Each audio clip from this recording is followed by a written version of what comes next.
Ова се родителите, нетрпеливи да ги слушнат резултатите од приемните испити. Децата во уште поголема неизвестност. Звоното 3 месеци нема да го има, но некои ученици се уште не знаат каде ќе го слушнат да задзвони.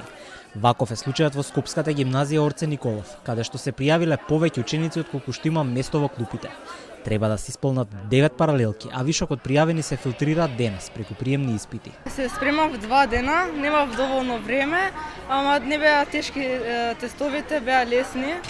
Не до толку имаше некои тешки прашања, ама задоволна сум од тоа како го направив тестот.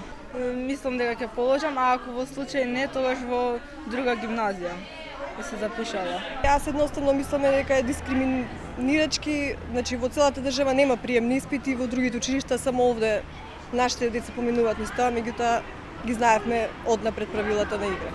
Во оваа Скопска гимназија на конкурсот за упис на ученици во прва година се пријавиле 353 деца, од кои само 15 биле со просек под 5.00. Поради тоа се прави и нова прелиминарна листа и квалификацијско тестирање на материјал од 9 одделение за предметите македонски јазик и математика. Освен во Орце Николов, приемни испити се одржуваат и во медицинското училиште.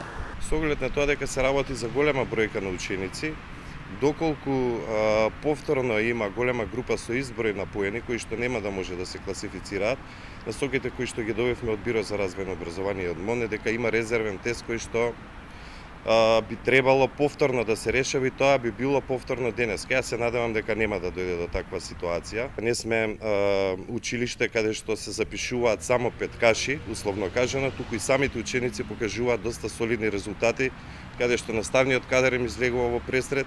Тие награди кои што ги добиваат на тие држави меѓународни надпревари се многу релевантни. До сега никој не го контактирал менаџментот на гимназијата со барање за отворање на албанска паралелка, вели директорот, откако во медиумите се шпекулираше на таа тема. Според Димовски, квалитетната настава треба да е приоритет и секогаш да биде пред сите политички шпекулации.